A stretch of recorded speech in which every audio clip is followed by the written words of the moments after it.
XoreTech.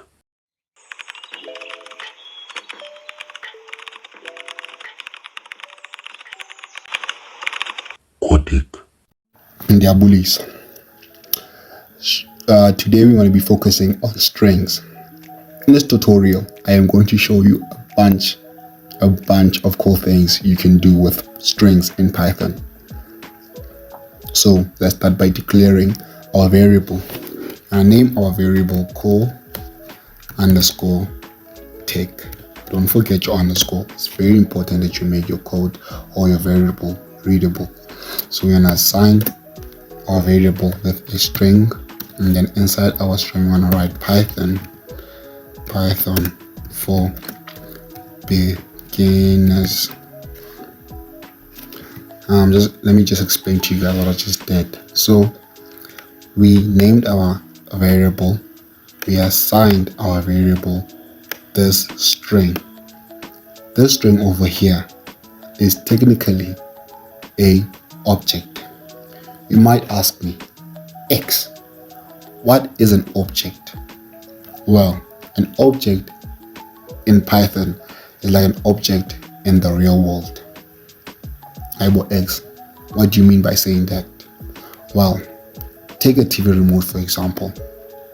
A TV remote has buttons on it, right? All these buttons have different functions. All these buttons have different capabilities. These buttons are able to turn on your TV. These buttons are able to change the channel on your TV. Now, in this program, this XoreTech variable is storing a string object.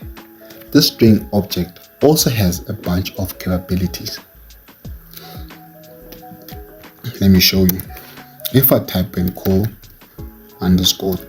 and I press dot, we are displayed here with a bunch of capabilities available for this string object. Now, these functions, these ones, are just like your print function, parenthesis, and your input function, parenthesis. If you check out my videos, there is a video where I explain what is a print function and an input function. A print function prints out a message to the user.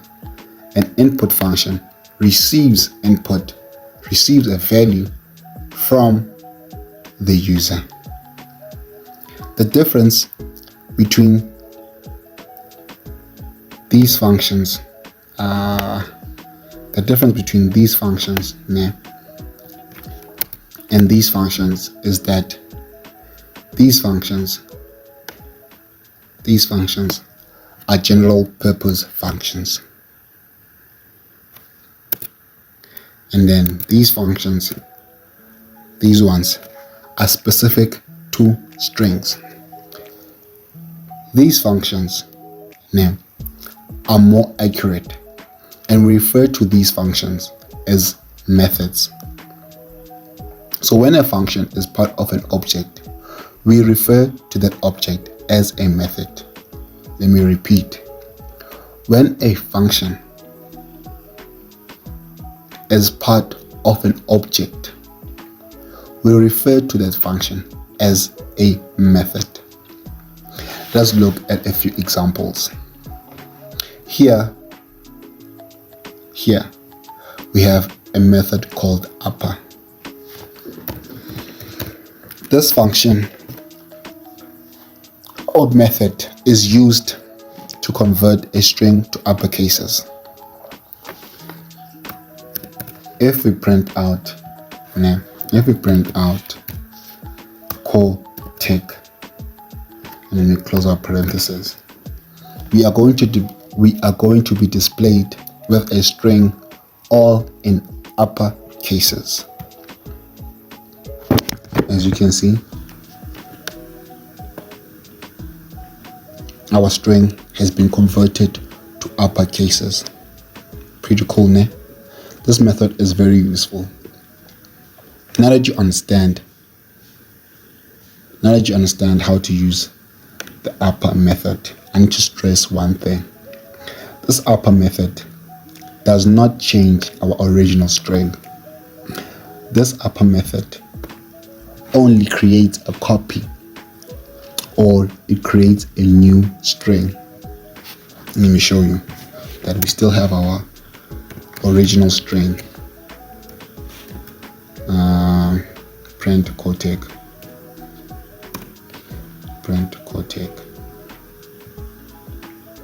You see, we still have our original string. I did this so that you can see that this upper method does not affect our original string. Understand? We also have a similar method called lower.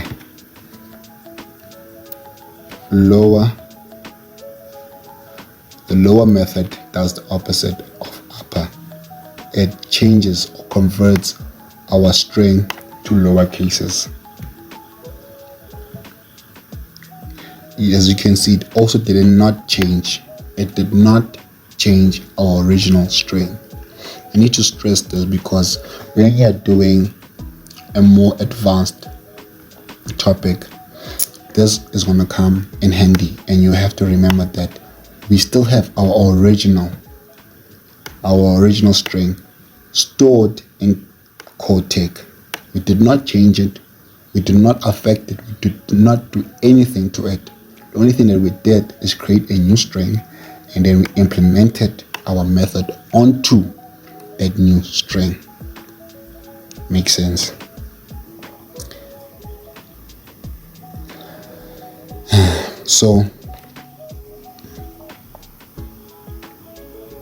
So hopefully that makes sense, but if it does not make sense, as I told you, practice makes progress. So you'll need to practice so that it can make sense. Now, moving on, we have a method called find. We use this method to see if our string contains a character or a sequence of characters. For example, we can pause here the character Y. Let me just remove this code here.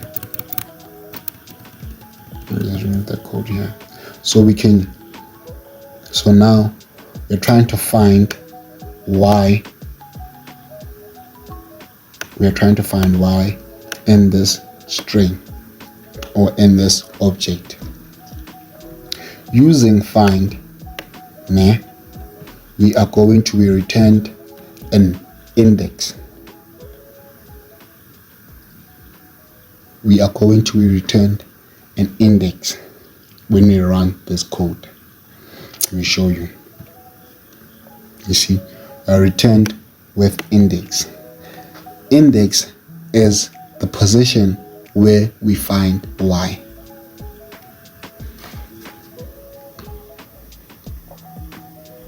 Understand? Y1.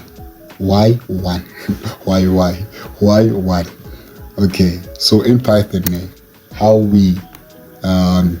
how index works. The first character is stored in index 0. That will be P. And then the second index is stored at index 1, the third 2, 4, 3, the fifth 4, and so on. Remember? So that's why here we get printed 1, because Y is at index 1 based on this. Remember? Okay, let me just erase this.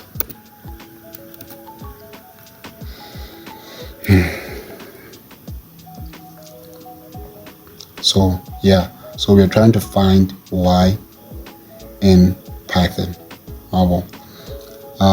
As I said before, Python is case sensitive.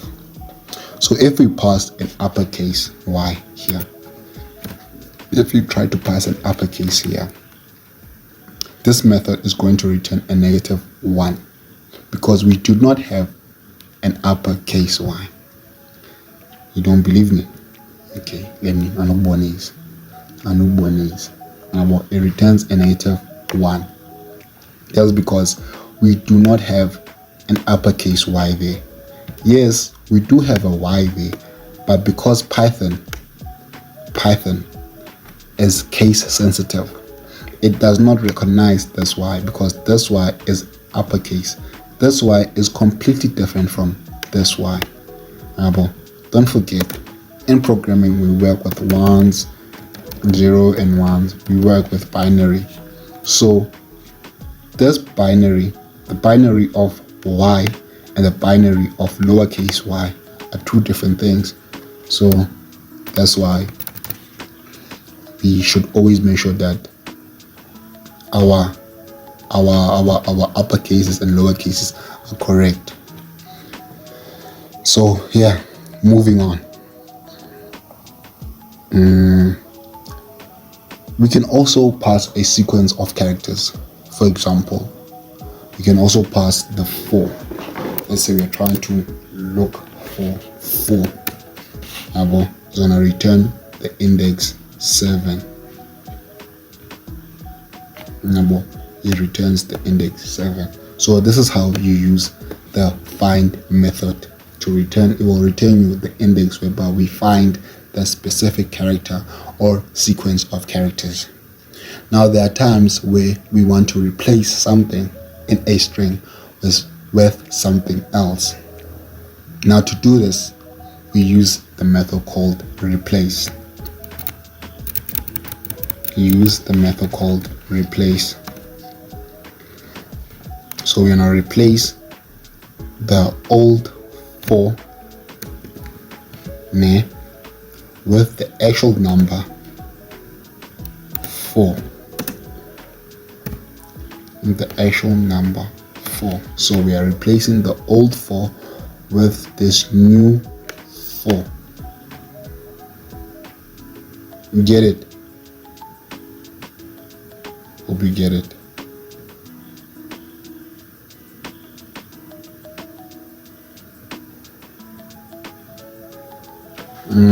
Trying to find out for Nintendo on the wrong.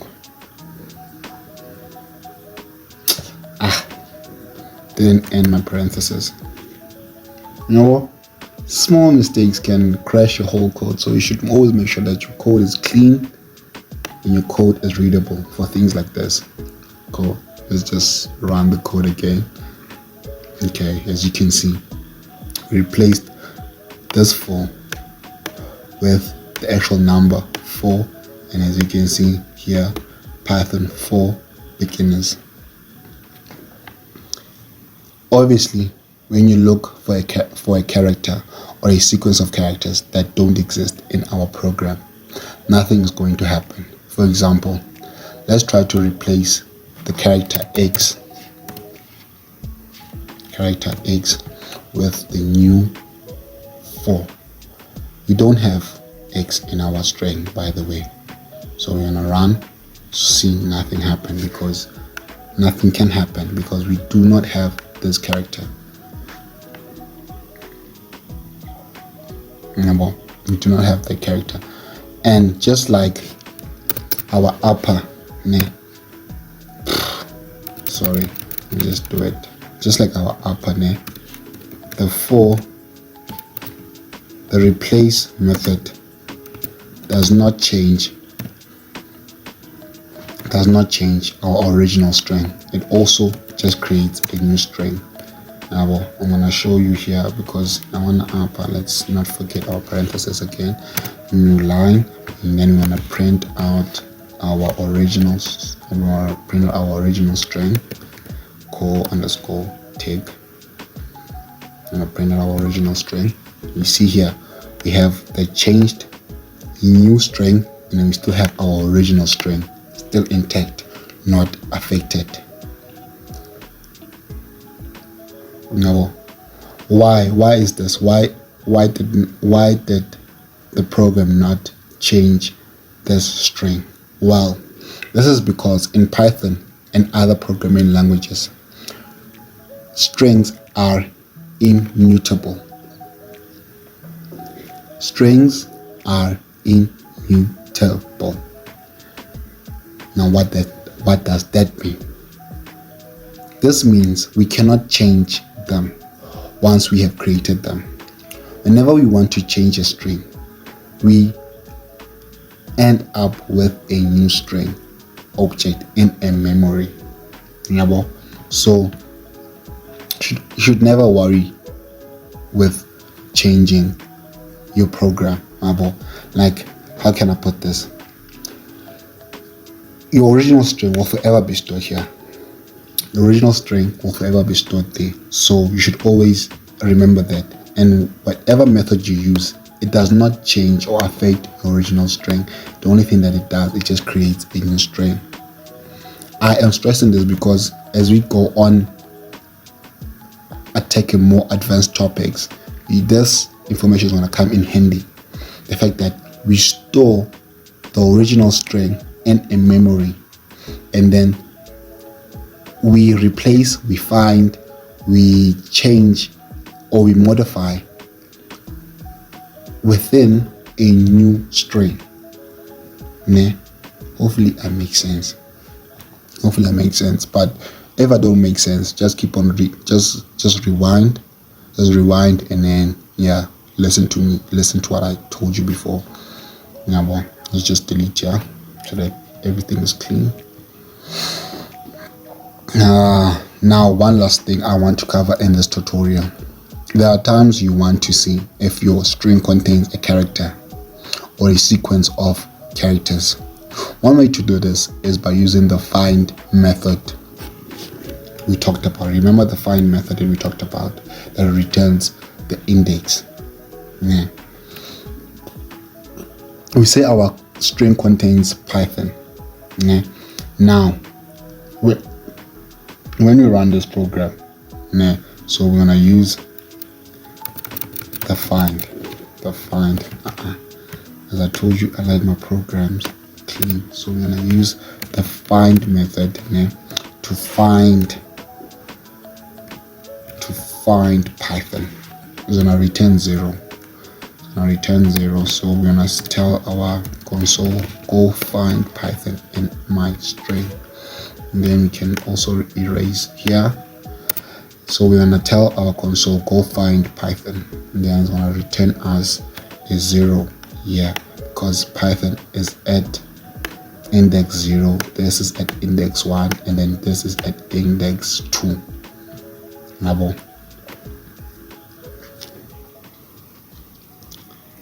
This is the index of the first occurrence of the word Python in our program. Now in Python, we can also use the in operator. So we have an operator called in. So we're gonna try to find we are trying to find Python in our string. So we're gonna say string Python in our variable bracket. So it's going to return us a Boolean value. So we are asking it. This in operator is like a question. It's like we are asking, is Python in our variable? It's going to return a true or false answer, a Boolean answer. But it returns true. Let's say you didn't want to receive the index, and then now you're trying to get a yes or no answer. This in operator is very useful. It's very useful. So with this expression, we are checking to see if we have Python in the variable XoreTech. True, we do have Python in this program. The reason why I fell in love with Python is because it is very readable. It is just like plain English.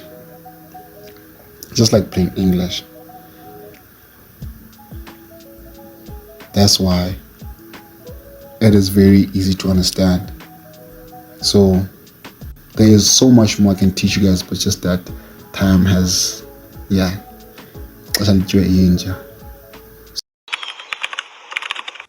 XoreTech.